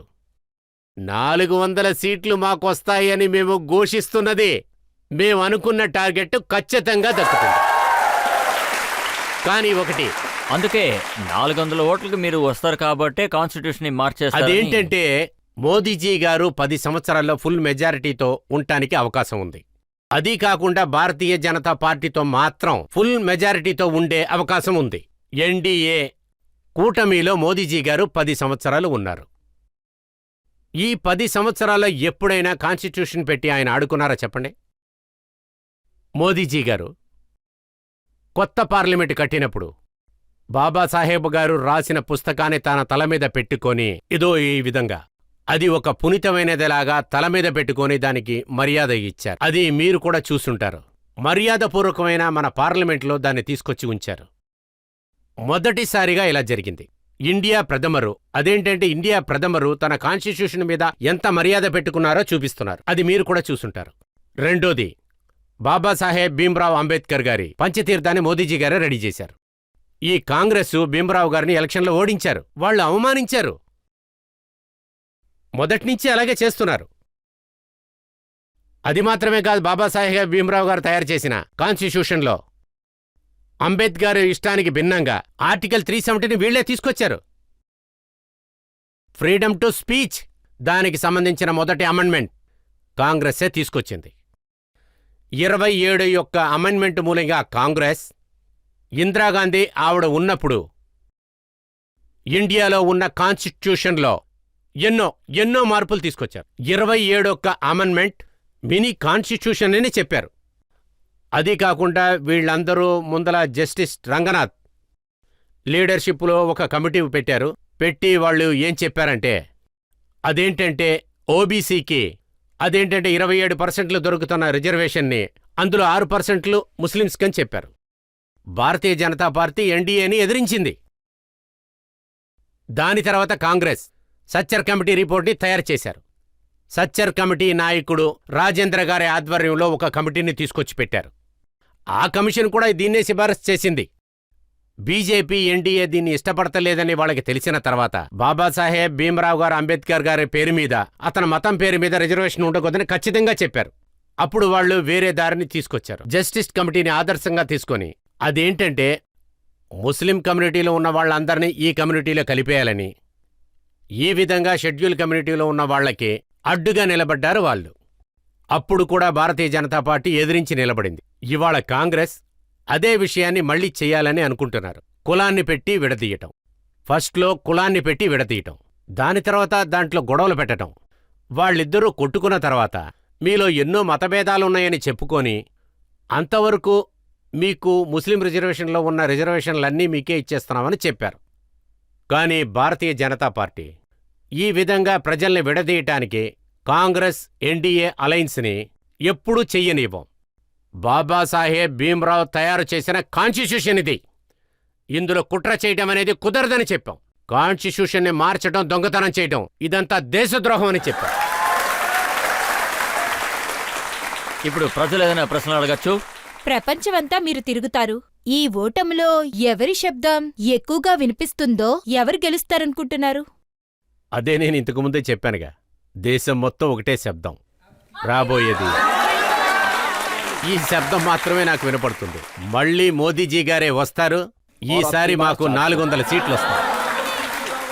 రాహుల్ గాంధీ గారు చెప్పారు, మీరు రాసి పెట్టుకోండి, యూపీలో బీజేపీ అతి దారుణంగా ఓడిపోతుందన్నారు. ఇలా చూడండి, ఉత్తరప్రదేశ్లో కాంగ్రెస్కున్న పరిస్థితి చూస్తుంటే నాకు చాలా బాధగా ఉంది. 403 అసెంబ్లీ సీట్స్లో పూర్తిగా మావాళ్లే ఉన్నారు. కాంగ్రెస్ దగ్గర 2 సీట్లు మాత్రమే ఉన్నాయి. యూపీలో కాంగ్రెస్ ఓడి చచ్చిపోతే తీసుకెళ్ళటానికి 4 కూడా లేరు. 2 మాత్రమే ఉన్నారు. నెక్స్ట్ టైము ఖచ్చితంగా వాళ్ళు కూడా కనపడకుండా పోతారు. రాహుల్జీ, మీరు నాకు ఒక విషయం చెప్పండి. ఒకవేళ కాంగ్రెస్కి అంత ధైర్యం ఉందంటే యూపీలో 80 సీట్లకి ఎందుకు నుంచోలేదు? అది కాకుండా ఇంకొక విషయం, అమిటీని వదిలేసి వైనాటికి ఎందుకు వెళ్లారు? మళ్ళీ మీరు వస్తున్నారు అంటే అమిటీలో ఎందుకు గొడవ చేయలేదు? అందువలన మంచి విషయమే, ఇటువంటి జరగవని కలలు కనే తీరాలి కదా. వాళ్ళు అనుకున్నట్లు కలలు కంటూనే ఉన్నాయండి. ఎందుకంటే వీళ్ళు దేశానికి కలలు మాత్రమే చూపించారు. ఇవాళ వాళ్ళు కలల్నే కననండి, సంతోషంగా ఉన్నాయండి. దేశానికి ఏదైనా కష్టం వచ్చిందంటే ఇంతకు ముందు చేసినట్లుగానే వాళ్ళు ఇక్కడి నుంచి బయలుదేరనండి. వాళ్ళు ఉన్న చోటుకే మళ్ళీ వెళ్ళిపోతారు. అందువలన అదే చెప్తూ ఉంటారు కదా, ఎగిరిపో పావురమా, ఈ దేశం నీది కాదు అని. ఇతను కూడా ఆ విధంగానే. జూన్ 4 తర్వాత ఇతన్ని ఎవరూ పట్టించుకోరు. అయితే ఈ సైకిల్లో తిరుగుతున్న ఇద్దరికీ ఏమీ దొరకదంటారా? అదేంటంటే వీళ్ళు వీళ్ళ స్నేహం గెలిస్తే कि जीते కలిపి तो దొంగతనం मिलके చేస్తారు, लूटेंगे। हारे तो ఓడిపోయారంటే दिल टूटेंगे। మనసు పగిలిపోతుంది. ఇది బాగా యూపీకి తెలుసు. యూపీకి తెలుసు, ఉత్తరప్రదేశ్కి బాగా తెలుసు. దొంగతనం చేయడానికి వీళ్ళకి అవకాశం ఇవ్వకూడదు. వీళ్ళు అక్రమ పాలిటిక్స్ని మళ్ళీ యూపీలో పెట్టకూడదు. అందువలన యూపీలో 2017లోనే వీళ్ళిద్దరి జంటని విడదీసేశారు. దానివల్ల ఉత్తరప్రదేశ్లో ఇవాళ మోదీజీ గారు దారి చూపించినందువల్ల ప్రభుత్వం ఒక బుల్లెట్ ట్రైన్ స్పీడ్లో పరిగెడుతూ ఉంది. వీళ్ళేం చేస్తున్నారో వాళ్ళకి తెలియట్లేదు, అసలు విషయం ఏంటో వీళ్ళకి అర్థం కావట్లేదు. అందువల్ల వాళ్ళు ఆలోచించే లోపల మా స్పీడు పెరిగిపోతుందని చెప్తాను. సో ఇప్పుడు మనం ఒక బ్రేక్ తీసుకుందాం. బ్రేక్ తర్వాత యోగి ఆదిత్యనాథ్ గారి మీద కేసుని అలాగే ఆరోపణల్ని కొనసాగిద్దాం. ఏదైనా సమస్య చేశారంటే 7-8 తరాలకి మీరు సమాధానం చెప్పాల్సి వస్తుంది. 7 సంవత్సరాలుగా ఏదైనా సమస్య జరిగిందా? ఏదైనా కర్ఫ్యూ పెట్టారా? దీన్ని మేము చేసే తీరతాం. Welcome back. ఇవాల్టి ఆప్కి అదాలత్లో మన ఆరోపణలను మోస్తున్నది యూపీ చీఫ్ మినిస్టర్ అయిన యోగి ఆదిత్యనాథ్ గారి మీద. ఆప్కి అదాలత్లో తర్వాత ఆరోపణ. ఆప్కి అదాలత్లో యోగి ఆదిత్యనాథ్ గారి మీద మోపిన తర్వాత ఆరోపణ ఏంటంటే ఈయన ముస్లింస్ ని భయపెడుతున్నారు అని. యోగి గారు, మీ ఇన్ఫ్లుయెన్స్ ని చూడండి. మీ ఇన్ఫ్లుయెన్స్ వల్ల నవదీప్ రాణా హైదరాబాద్లో నిలబడి ఓవైసీ బ్రదర్స్ ని చూసి నాకు 15 నిమిషాలు ఇవ్వమని అడుగుతున్నారు. ఆయన 15 నిమిషాలని చెప్పాడు. అప్పుడు నేను 15 నిమిషాలెందుకు, 15 సెకండ్లు చాలన్నాను. చూసుకున్నారంటే ఇది చాలా అవసరం. పాట పాడుతూ గేదె దగ్గర పాలు పితకాలని. అందువల్ల చూసుకుంటే ఏ భాషలో వాళ్ళు మాట్లాడుతున్నారో అదే భాషలో మనం కూడా డోస్ ఇవ్వాల్సి వస్తుంది. నాకు తెలిసినంతవరకు వాళ్ళు చెప్పింది కరెక్ట్గానే ఉంది. ఇటువంటి వాళ్ళకి ఈ విధంగానే మనం చెప్పాలి. ఇప్పుడు ఓవైసీ గారు ఏమన్నారంటే చిన్నవాళ్ళని కెలకకండి, ఎందుకంటే చిన్నవాడు చాలా దారుణమైన వాడు, వాడిని వదిలేనంటే మీతో T20 ఆడుకుంటాడన్నారు. వాళ్ళ పనులని ఎప్పుడు అయిపోయాయి. వీళ్ళది ఫ్యూజ్ పోయింది. వీళ్ళిప్పుడు ఏమీ చేయలేరు. కానీ యోగి గారు, ఇది నిజమేనంటారా? దేశంలో ఉన్న ముస్లింలందరికీ ఒక క్లియర్ కట్ మెసేజ్ ఇవ్వబడుతోంది. మౌలానా సజ్జద్ నువాని, ఆయన పెద్ద స్కాలర్, ఆయనకి చాలా రెస్పెక్ట్ ఉంది. ఆయన ఒక మీటింగ్ పెట్టి ప్రశాంతంగా మోడీ గారిని ఓడించడానికి అందరూ ఓట్లు వేయమని చెప్పారు. అవునా? ఈ మెసేజ్ ఉందే చాలా మోసమైన విషయం. మోదీ గారు 10 సంవత్సరాల్లో మొహం చూడటమో జాతి మతం భేదం ఏదీ చూడలేదు. సబ్కా సాత్ సబ్కా వికాస్ అనే వార్తని బేస్ చేసి అభివృద్ధిని తీసుకొచ్చారు. బీదవాళ్లకి మంచి జీవితం ఇచ్చారు. కానీ కొంతమంది చాలామందిని మార్చాలని భావిస్తున్నారు. కొంతమంది ముల్లాకల్, కొంతమంది మౌల్వీకల్ని. నాకు తెలిసినంతవరకు వాళ్ళు జీవితం మొత్తం లుంగీ కట్టుకొని పరిగెత్తాలనే తీర్మానిస్తున్నారు. వాళ్లలో ఎవరు అబ్దుల్ కలాం గారు అవ్వాలని, ఎవరైనా విజ్ఞానులు అవ్వాలని కూడా ఆలోచించట్లేదు. ఇండియాలో ఏ పదవిలో కూడా వాళ్ళు రావాలని అనుకోవట్లేదు. ఫరూక్బాద్లో విన్నాను, సల్మాన్ ఖుర్షీ చెల్లెలు కూతురు మారియాలం, ఆవిడేమన్నారంటే చాలా క్లియర్గా ఎవరికీ తెలియకుండా ఓట్ జిహాద్ చేయమని చెప్పారు. జిహాద్ అని చెప్పి ఒకవేళ ఓటును కూడా జిహాద్తో సంబంధించాలని అనుకుంటున్నారేంటి?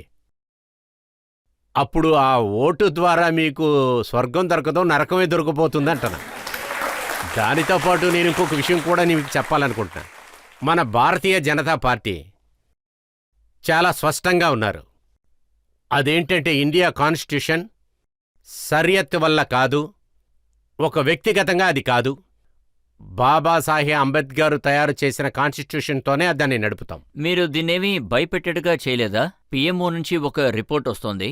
గత 65 సంవత్సరాలుగా హిందువులు 7% తగ్గిపోయారు, ముస్లిమ్స్ 44% పెరిగారు అని. ఇండియాలో హిందూసు 8% తగ్గి ఉన్నారు. ముస్లింలు లెక్క ఇక్కడ చాలా వరకు పెరిగింది. కానీ పాకిస్తాన్లోనూ బంగ్లాదేశ్లోనూ దీనికి రివర్స్గా ఉంది. అదేంటంటే ఇక్కడ ఉన్న ముస్లింలు బాగా స్పీడ్గా పెరిగారు. వాళ్ళ జనాభా 3-4% బాగా పెరిగింది. హిందువుల జనాభా లెక్క తగ్గింది. కానీ పాకిస్తాన్, బంగ్లాదేశ్ పరిస్థితి ఏంటి? అక్కడ హిందువుల జనాభా లెక్కలు చాలా స్పీడ్గా తగ్గింది. బంగ్లాదేశ్లో హిందూసు 20-27%లో ఉన్నాడు, వాళ్ళు చాలా స్పీడ్గా తగ్గింది. పాకిస్తాన్లో చాలా హీనంగా తగ్గింది. దానితో పాటు వీళ్ళు షరియత్కి సపోర్ట్ చేసేవాళ్ళు. ఈ ముల్లాకుల రాజకీయం ఇండియాలో జరిగేంత వరకు అంతవరకు ఈ దేశం ముందుకు వెళ్ళనే వెళ్ళదో, దాన్ని మనం ఆపి తీరాల్సిందే. ఇప్పుడు మీరే చూడండి, ఒకవేళ ఆ కష్టపడే ప్రజల కోసం భారతీయ జనతా పార్టీ మోడీజీ గారి నేతృత్వంలో సిటిజన్షిప్ అమెండ్మెంట్ యాప్ తీసుకొస్తున్నారు.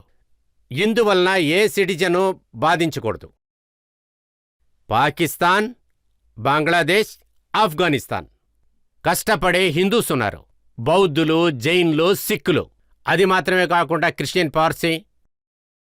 ఇందులో కష్టపడే ప్రజలందరూ పాకిస్తాన్లోనూ ఆఫ్ఘనిస్తాన్లోనూ ఉన్నారని నేను ఖచ్చితంగా చెప్తాను.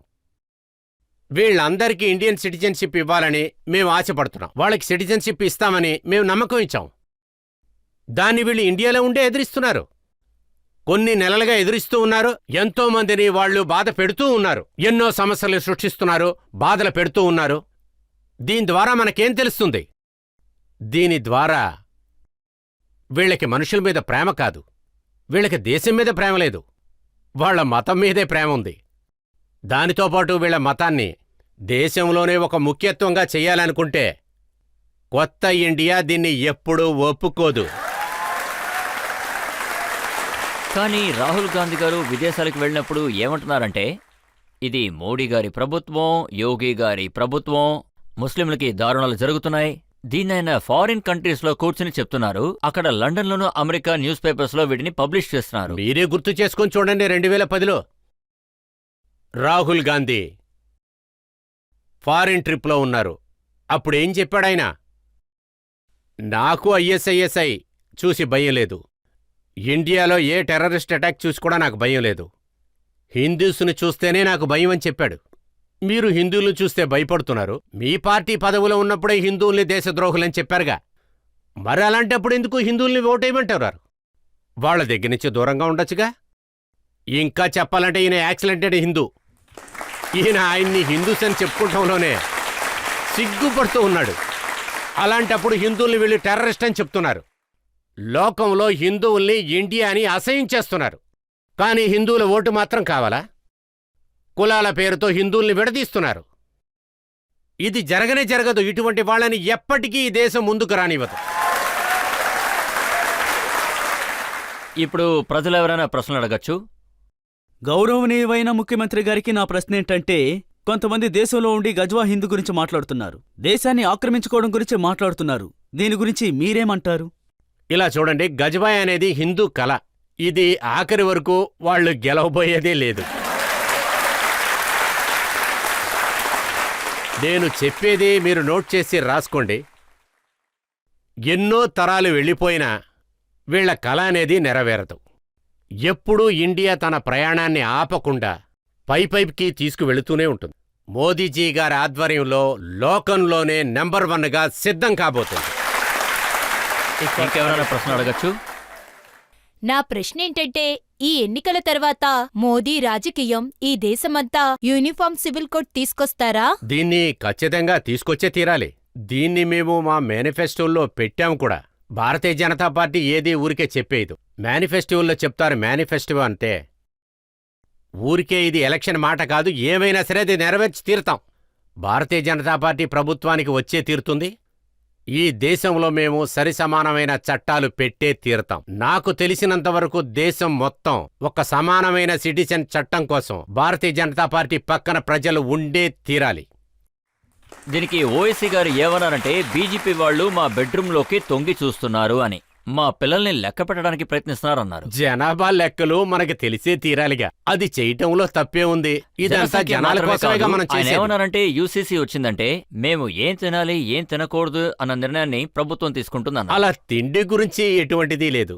కానీ కాంగ్రెస్ మేనిఫెస్టోలో ఒకసారి మీరు చూడండి. అందులో హిందూస్ని ఏ విధంగా అవమానించారో మీరే చూడండి ఒక్కసారి. కాంగ్రెస్ వాళ్ళ మేనిఫెస్టోలో ఏమన్నారంటే అదేంటంటే మైనారిటీకి వాళ్ళు ఇష్టం వచ్చినట్లు తినటానికి స్వతంత్రం ఉండాలి అన్నారు.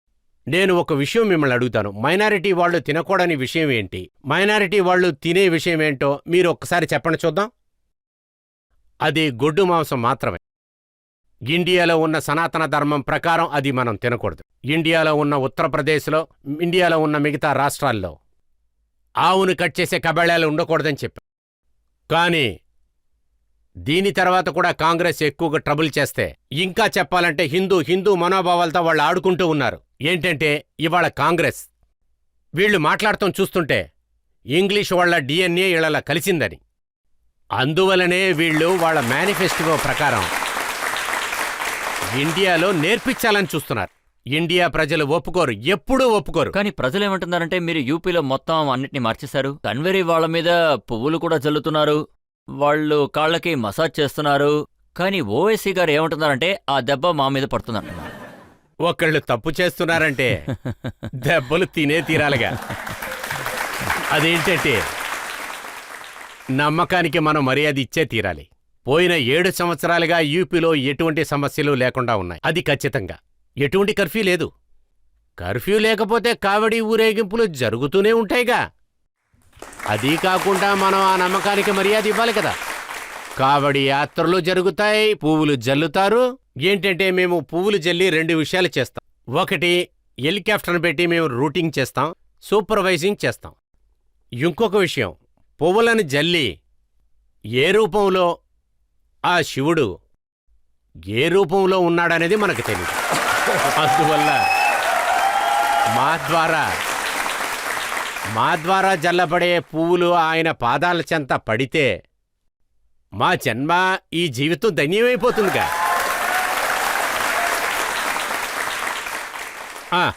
నేను ఇంకొక విషయం కూడా చెప్పాలి. నేను మొహరం జరుగుతున్నప్పుడు కూడా నేను కొన్ని చూశాను. ఆ తల్వారు పెట్టి ఇలాగా ఇటు పక్కన 10 మంది నుంచుంటారు, ఇసురుతారు, ఇటు 10 మంది నుంచుంటారు, ఇసురుతారు. అందువల్ల ఆయుధాలు యూజ్ చేయకూడదని బ్యాన్ చేశాం. ఇవన్నీ ఉపయోగించకూడదని చెప్పాం. అందువల్ల ఎవరైతే ఇటువంటివన్నీ చేస్తున్నారో వాళ్ళు అఫిడవిట్ ఇవ్వాలని చెప్పి మేము చెప్పాం. ఎందుకంటే ఊరేగింపుని ప్రశాంతంగా చేసి చూపిస్తామని మాకు నమ్మకం ఇవ్వాలి వాళ్ళు. ఒకవేళ అలాగివ్వకపోతే ఏదైనా సమస్య చేశారంటే 7-8 తరాలకి మీరు సమాధానం చెప్పాల్సి వస్తుంది. 7 సంవత్సరాలుగా ఏదైనా సమస్య జరిగిందా? ఏదైనా కర్ఫ్యూ పెట్టారా? దీన్ని మేము చేసే తీరతాం. దీన్ని ఎటువంటి భేదం లేకుండా చేసి తీరాలి. చాలా ప్రశాంతంగా ఇది జరగాలి. వాళ్ళకి సెక్యూరిటీ కూడా మనం ఇవ్వాలి. కానీ రోడ్డు మీద నమాజ్ చదవనివ్వరు. ఇలా చూడండి, నేను ఇంతకు ముందే మీకు చెప్పాను, ఒకవేళ మీరు రోడ్లో నమాజ్ చేశారంటే ఎప్పటికీ నేను హనుమాన్ చాలీసాను ఆపలేను.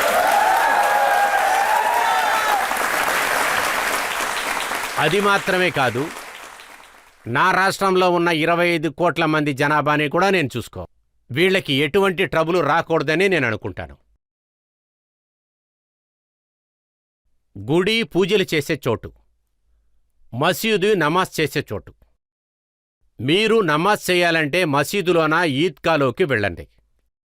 ఎక్కువ మనుషులు ఉన్నారంటే 3 షిఫ్ట్లు చేసుకోండి, లేదా 2 షిఫ్ట్లు చేసుకోండి. కానీ రోడ్ల మీదకొచ్చి మీరు చదవకూడదు. అది రోడ్లో ఇవాళ మీరు చూసుకుంటే ఏ రోడ్లో కూడా నమాజులు చదవట్లేదు. మసీదులో మిగతా చోట ఉన్న లౌడ్ స్పీకర్స్ తీసేశాం. చాలా ప్రశాంతంగా రోగిస్టులు, పెద్దలు, పిల్లలు అందరూ నిద్రపోతున్నారు. చదువుకునే వాళ్ళు కూడా పీస్ఫుల్గా ఇవాళ వాళ్ళ పరీక్షలకి తయారవుతున్నారు. అలాగే వయసైన వాళ్ళందరూ కూడా ఇవాళ ప్రశాంతంగా పడుకున్నారు. పసిబిడ్డలు కూడా నిద్రపోతున్నారు. ఎందుకంటే ఎప్పుడు చూసినా పెద్ద సౌండ్, పిల్లలకి పెద్దవాళ్ళకి ఆటంకం. పరీక్ష రాయాల్సిన వాడు అప్పుడే చదవాలని బుక్కు తీస్తాడు, అప్పుడు ఎక్కడి నుంచో సౌండ్ వస్తుంది. పాపం వాడి ఫోకస్సే పోతుంది. కానీ ఇవాళ యూపీలో చూడండి ఎంత ప్రశాంతంగా ఉందో మీరు చూడండి. ఎక్కడ ఏ సమస్య లేదు, ఎంత పీస్ఫుల్గా ఉందో చూడండి. అది కాకుండా ఇదంతా మేము రెస్ట్రిక్ట్ చేశాం. అది కాకుండా పెద్ద పెద్ద ఈవెంట్స్ జరుగుతున్నాయి. ప్రయాగ్రాజ్ కుంభానికి 24,000 కోట్ల మంది వచ్చారు. ఇప్పుడు రామ్ జన్మం జరుగుతుంది. ఇంకా వస్తూనే ఉన్నారు. అదేంటంటే ఒక్కొక్క రోజు కూడా తీర్థల్ని అనౌన్స్ చేసే ముందు వరకు ఒక 4 లేకపోతే 3 లక్షల యావరేజ్గా ఉంది. 3 లేకపోతే 5 లక్షల వరకు. ఇప్పుడు కూడా 1,50,000 వరకు భక్తులు వచ్చి వెళుతూ ఉన్నారు అయోధ్యకి. అంత ప్రశాంతంగా జరుగుతుంది. చాలా నమ్మకంతో దర్శనం చేసుకుంటున్నారు. అంత కొత్త అయోధ్యను చూసి చాలా సంతోషపడుతున్నారు. అందరూ అంత గౌరవిస్తున్నారు. అయోధ్య గురించి వినుంటారు, కానీ అయోధ్యని ఇవాళ చూసి సంతోషపడుతున్నారు. అయోధ్యలో 4 లైన్, అయోధ్యలో 6 లైన్, అయోధ్యలో ఇంటర్నేషనల్ ఎయిర్పోర్ట్, అది మహర్షి వాల్మీకి పేరు మీద. ఇదే భోజనం పెట్టే స్థలంలో శబరిమాత పేరు మీద ఉంది. విశ్రాంతి తీసుకునే స్థలాలు, వాటి పేరుని మీరు చూస్తే నిషాద్ రాజ్ గారి పేరు మీద ఉంది. ఇది కొత్త అయోధ్యలో కొత్త సపోర్టు, ఈ రాములు వారు ఇచ్చిన సపోర్టే కదా. ఇవాళ అయోధ్యతో పాటు మా ప్రయాణ్ణి ఇంకా కొనసాగిస్తుంది. అదీ కాకుండా రామ్ జన్మభూమి కోసం స్థలాన్యాస్ చేస్తున్నారు. ప్రాణప్రతిష్ఠ చేయబోయే స్థలంలో ఆ ప్రోగ్రాంలో ఆ విధానంలో 11 రోజుల తర్వాత రాముల వారికి సంబంధించిన ముఖ్యమైన స్థలాలకి ఆయనే వెళ్లారు. ఆ తర్వాత ఆయనే అయోధ్యకు వచ్చి ప్రాణప్రతిష్ఠ చేసింది ఆయనే. రాముల వారు ఈ దేశానికి గుర్తింపని చెప్పారు. రాముల వారిని ఈ దేశాన్ని విడదీసి చూడకూడదని చెప్పారు. ఎక్కడ భక్తి ఉంటుందో ఆ దేశాన్ని ఎవ్వరూ నాశనం చేయలేరని చెప్పారు. మీరు ఒక చాలా అద్భుతమైన విషయాన్ని చెప్పారు. ఇప్పుడు మనం ఒక బ్రేక్ తీసుకుందాం. బ్రేక్ తర్వాత ఈ కేసుని మనం కొనసాగిద్దాం. అప్పటి వరకు కాస్త వేచి ఉండండి. ఇప్పుడు వచ్చిన లేటెస్ట్ కేస్ ముక్తర్ అన్సారీ మీద, దాని గురించి సమాజ్వాదీ పార్టీ వాళ్ళు ఏమంటున్నారంటే జైల్లో ఆయనకి విషం ఇచ్చి చంపేశారంటున్నారు. చనిపోయే తీరాలిగా.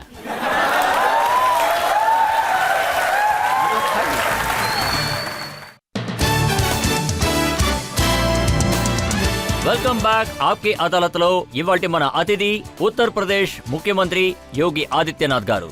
ఆప్కి అదాలత్లో తర్వాత ఆరోపణ. ఆప్కి అదాలత్లో ఉత్తరప్రదేశ్ ముఖ్యమంత్రి యోగి ఆదిత్యనాథ్ గారి మీద మోపిన తర్వాత ఆరోపణ ఇదే. ఈయన ప్రభుత్వంలో ఒక భయాన్ని సృష్టించారు. యోగి గారు ఉత్తరప్రదేశ్లో చాలా మంది భయంతో బతుకుతున్నారు. కొందరు యూపీ వదిలి వెళ్ళిపోయారు, కొంతమంది పైకి వెళ్ళిపోయారు.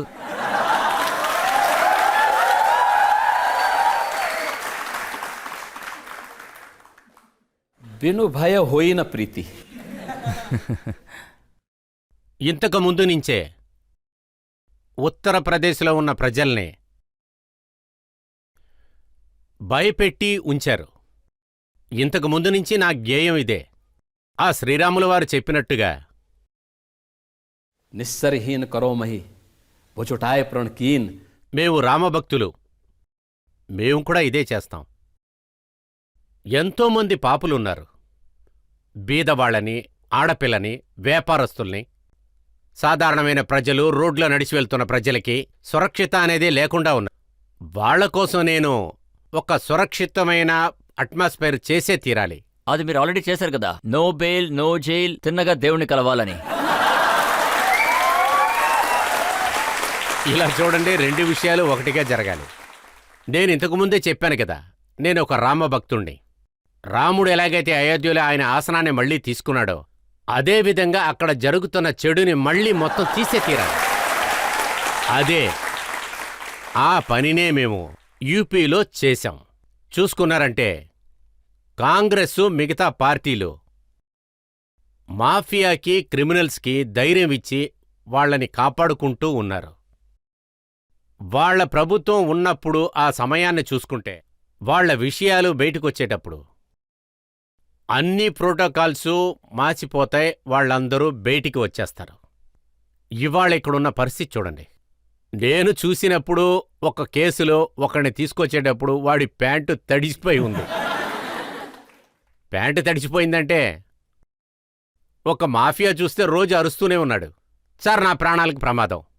అప్పుడు మేమేం చెప్పామంటే, మీ వల్ల ఎంతమంది ప్రజలు బాధపడ్డారో అది చూసుకో ముందన్నా. ఇప్పుడు ఈ విధంగానే జరుగుతుంది. ఇప్పుడు వచ్చిన లేటెస్ట్ కేస్ ముక్తర్ అన్సారీ మీద, దాని గురించి సమాజ్వాదీ పార్టీ వాళ్ళు ఏమంటున్నారంటే జైల్లో ఆయనకి విషం ఇచ్చి చంపేశారంటున్నారు. చనిపోయే తీరాలిగా, వేరే దారి లేదు. మీరు నాకు ఒక విషయం చెప్పండి.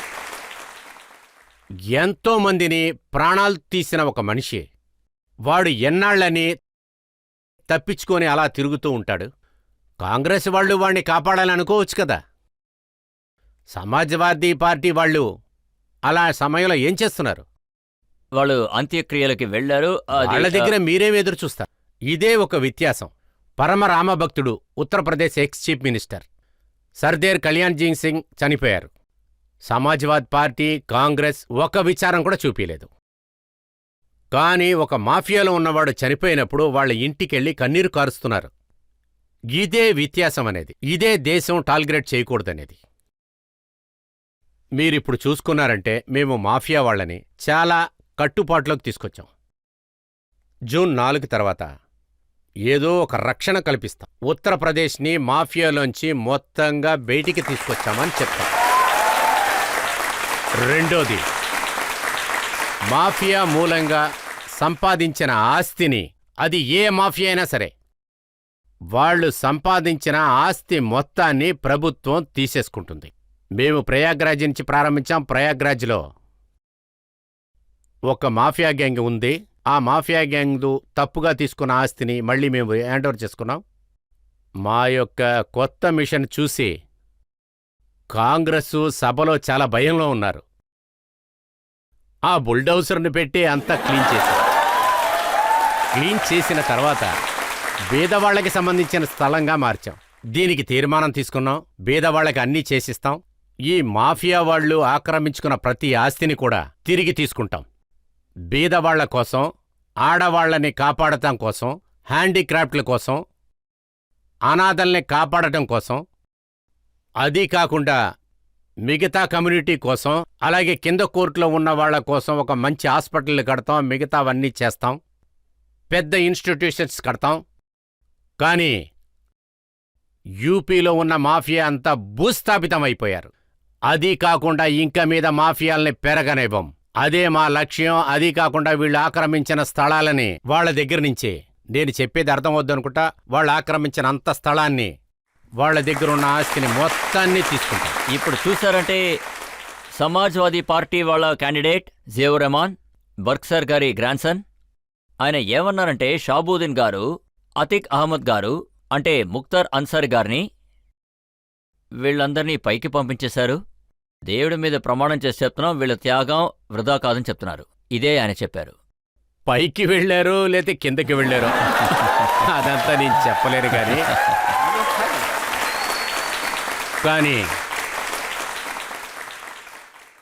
కానీ ఇలా చూడండి,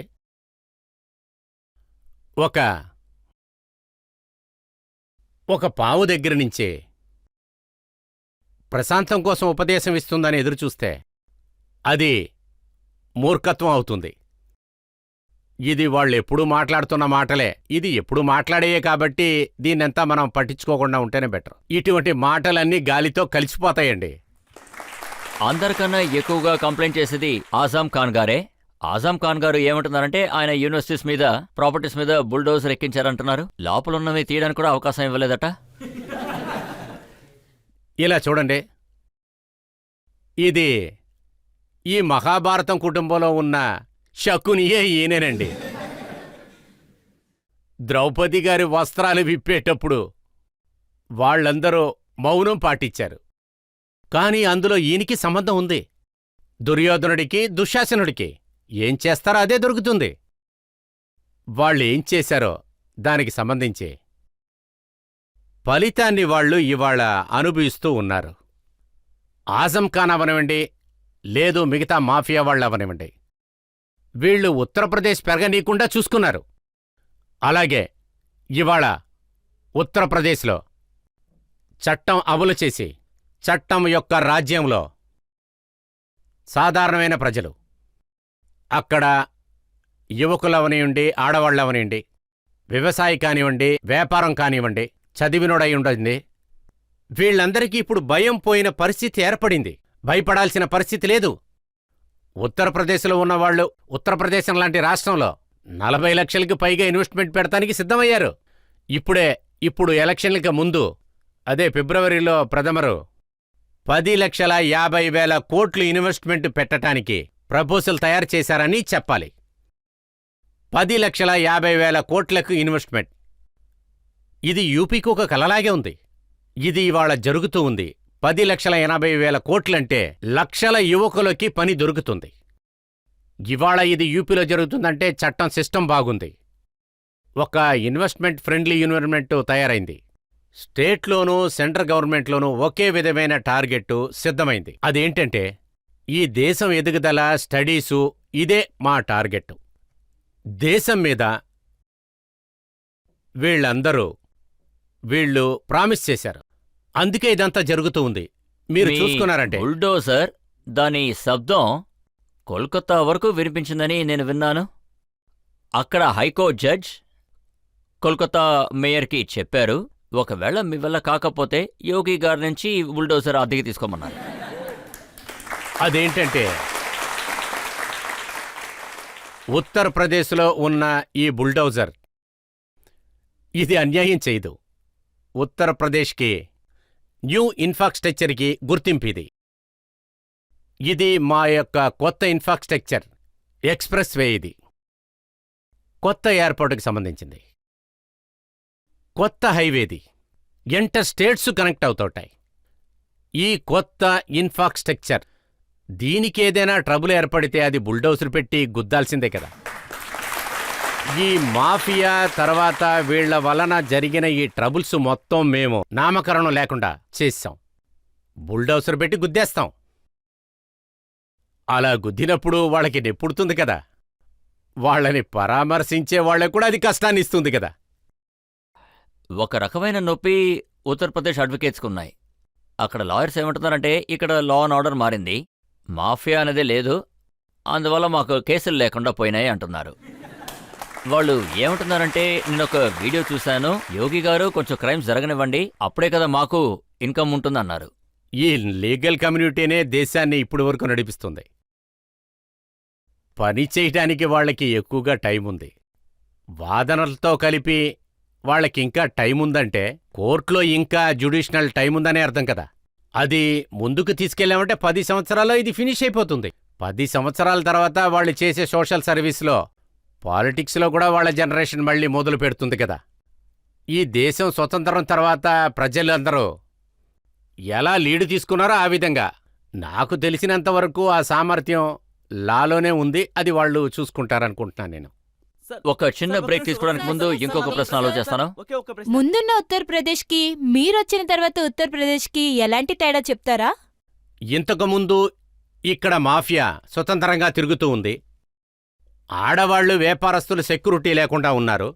యువకులు చాలా కష్టపడుతూ ఉన్నారు. వ్యవసాయులు కూడా చాలా కష్టపడుతూ ఉన్నారు. బీదవాళ్లు ఆకలిలో చనిపోతున్నారు.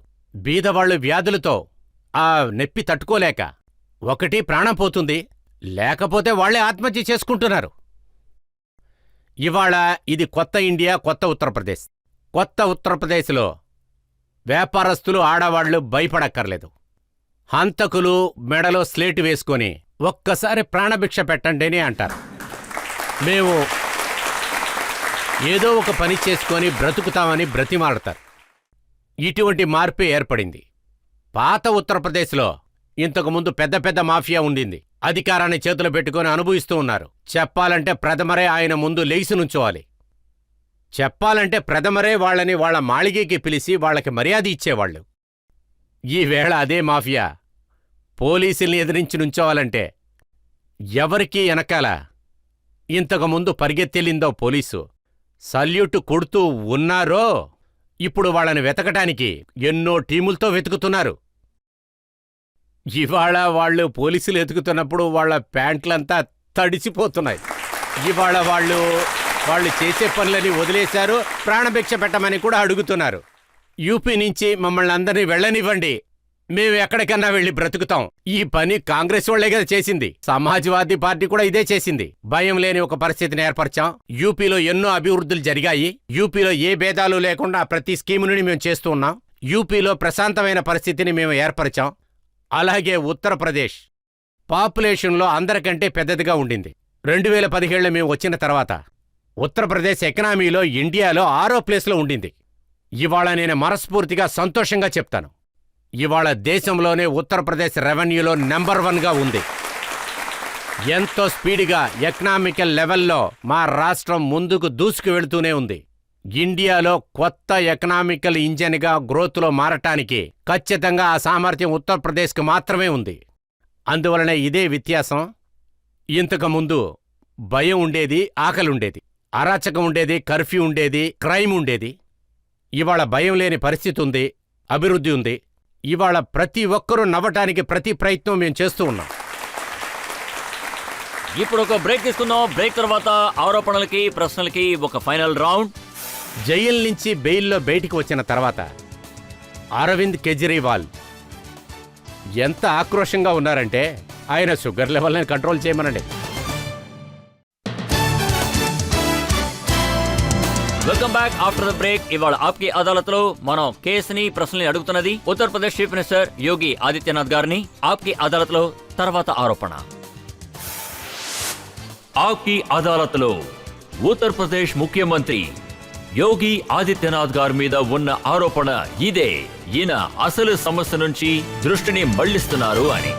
ఇది రాహుల్ గాంధీ ఇంకా ప్రియాంక గాంధీ గారు వేసిన ఆరోపణ. వాళ్ళు ఏమంటున్నారంటే యోగి గారు అసలు సమస్య గురించి మాట్లాడలేదు, ఇంకేదో మాట్లాడి టాపిక్ మార్చేస్తారంటున్నారు. ఇలా చూడండి, నిజమైన సమస్య ఎలక్షన్ ప్రారంభంలో మోదీజీ గారే చెప్పారు. భారతీయ జనతా పార్టీ వాళ్ల మేనిఫెస్టోని పబ్లిష్ చేశారు. ఆ మేనిఫెస్టోను తయారు చేసిన ఉద్దేశమే దేశాన్ని పెంచాలని. అటువంటి మనస్తత్వంతోనే మేమిది ముందు పెట్టాం. మాకు ప్రభుత్వమో లేకపోతే పవర్ కావాలని మేము ఎలక్షన్లో నుంచోలేదు. మాకు ప్రభుత్వం కావాల్సి వచ్చింది ఇండియాని ముందుకు తీసుకెళ్ళటానికి. కానీ కాంగ్రెస్కి, ఈ ఎన్డీఏ అలయన్స్కి పవర్ కావాలి. వాళ్ల కుటుంబానికి ఆస్తి పాస్తులు సంపాదించుకుంటానికి పవర్ కావాలి. సమస్యల్ని సృష్టించి మనుషుల్ని దెస తిప్పటం ద్వారా ముందుగా ఒక డాక్యుమెంటరీని తయారు చేసింది. ఈ దేశంలో జరిగిన ప్రతి అన్యాయానికి అదే కారణం. ఇండియాని అవమానించే ఒక విషయం. బాబాసాహెబ్ అంబేద్కర్ ద్వారా తయారు చేసిన ఈ కాన్స్టిట్యూషన్ని అవమానించే ఒక డాక్యుమెంటరీ ఇది. ఇండియాలో ఉన్న ప్రజల్ని విడదీయటానికి తయారు చేసిన పేపరే ఇది. ప్రజల్ని విడదీయటానికి ఒక విధానమే ఇది. అది మాత్రమే కాదు, ఇందులో మీరు చూసుకుంటే ఆడవాళ్ళని అవమానించేటట్టుంది, మిగతా ప్రజల్ని కూడా అవమానించేటట్టుంది. ఒక పక్కన ఆడవాళ్ల శక్తి, మన కొత్త పార్లమెంటులో అందరికీ సహాయపడే చట్టాలే ఉన్నాయి. ఇంకొక పక్కన కాంగ్రెస్ ఏం చెప్తుందంటే మేము పర్సనల్ లాస్ని కవర్ చేయడం కోసం స్వతంత్రం ఇస్తామంటున్నారు. ఒక పక్కన భారతీయ జనతా పార్టీ ఎటువంటి స్వార్థమో లేకుండా మిగతా పనులు చేసుకుంటూ పోతున్నారు. ఇండియాకి సంబంధించిన ఎకనామీని లోకంలో ఉన్న టాప్ ఎకనామీతో కలపాలని వాళ్ళు అనుకుంటున్నారు. కానీ మరోపక్క చూశారంటే కాంగ్రెస్ మళ్లీ ఇండియాని మిడివల్ పీరియడ్కి తీసుకెళ్దామని అనుకుంటున్నారు.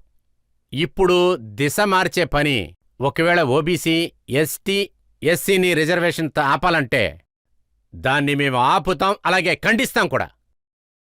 ఎందుకంటే మతానికి సంబంధించి ఇండియాకి సంబంధించిన కాన్స్టిట్యూషన్ పర్పస్కి ఆపోజిట్గా ఉంటుంది. భీమ్రావ్ అంబేద్కర్ ఆశయానికి ఆపోజిట్గా ఉంటుంది. భారతీయ జనతా పార్టీ ఎప్పుడూ ఇది ఒప్పుకోదు.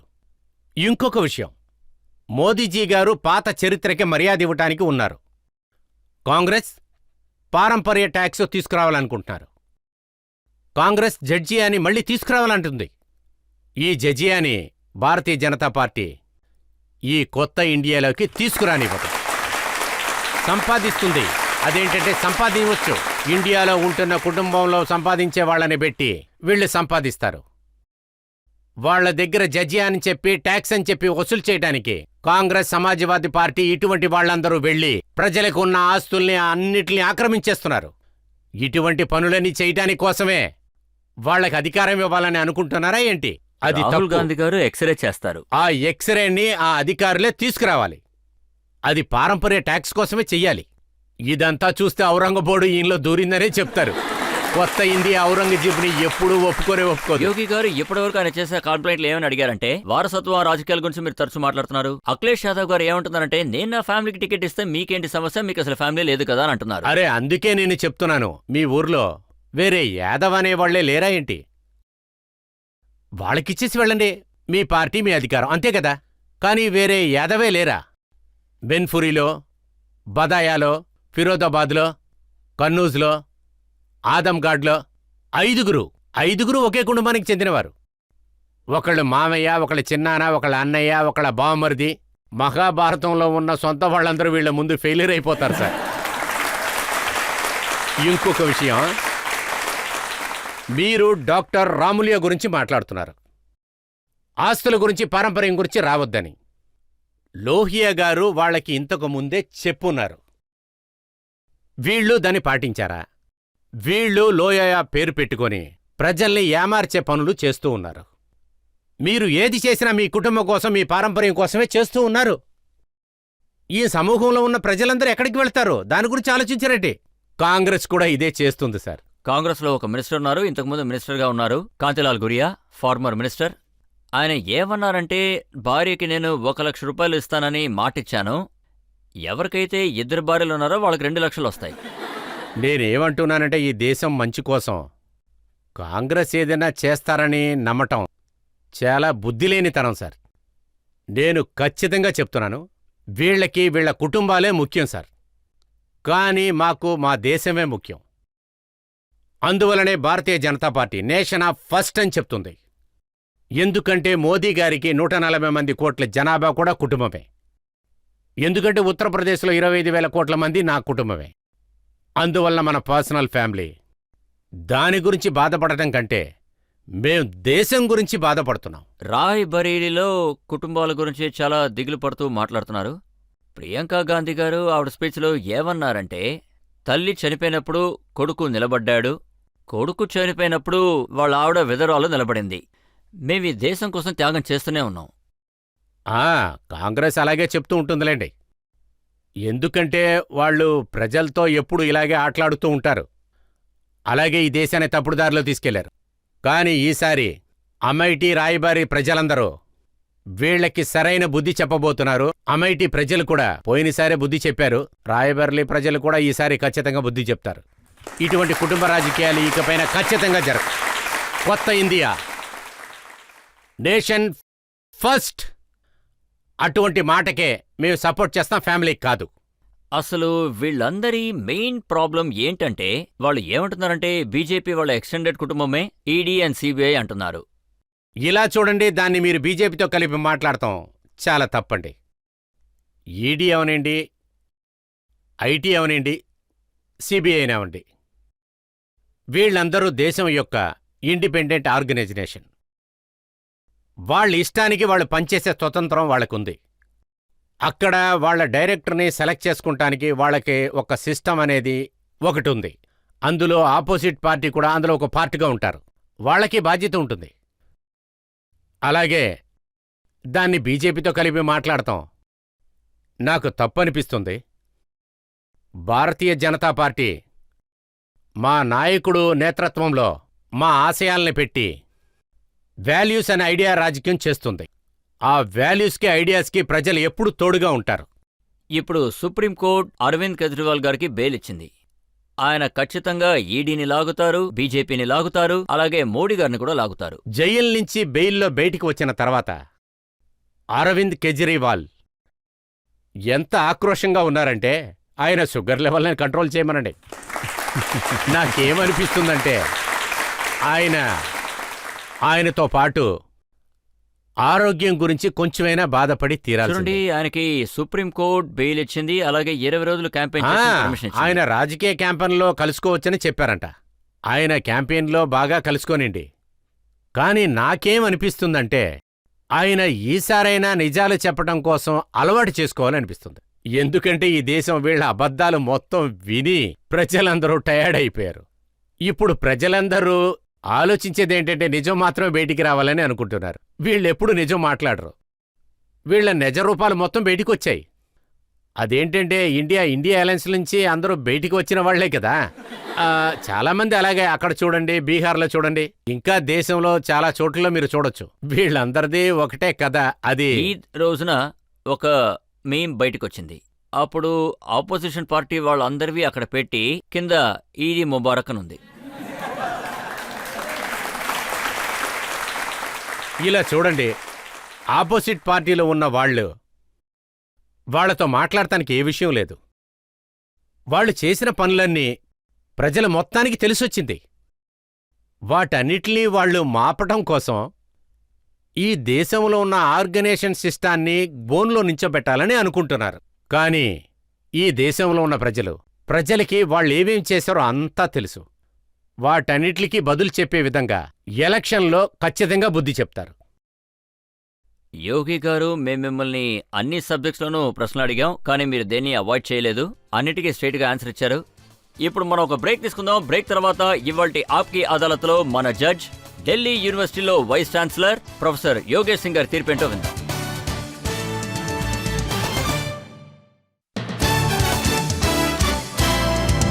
Welcome back. ఆప్కి అదాలత్లో ఇవాళ మనం కేసు నడిపింది యోగి ఆదిత్యనాథ్ గారి మీద.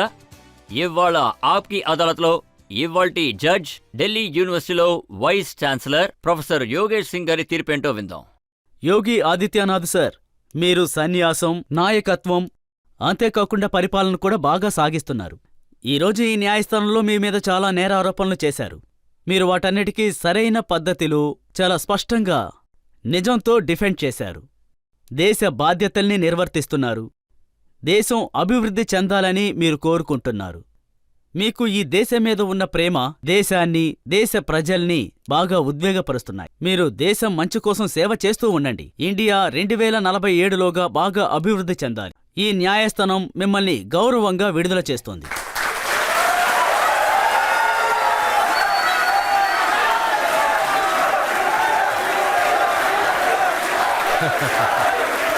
ధన్యవాదాలు.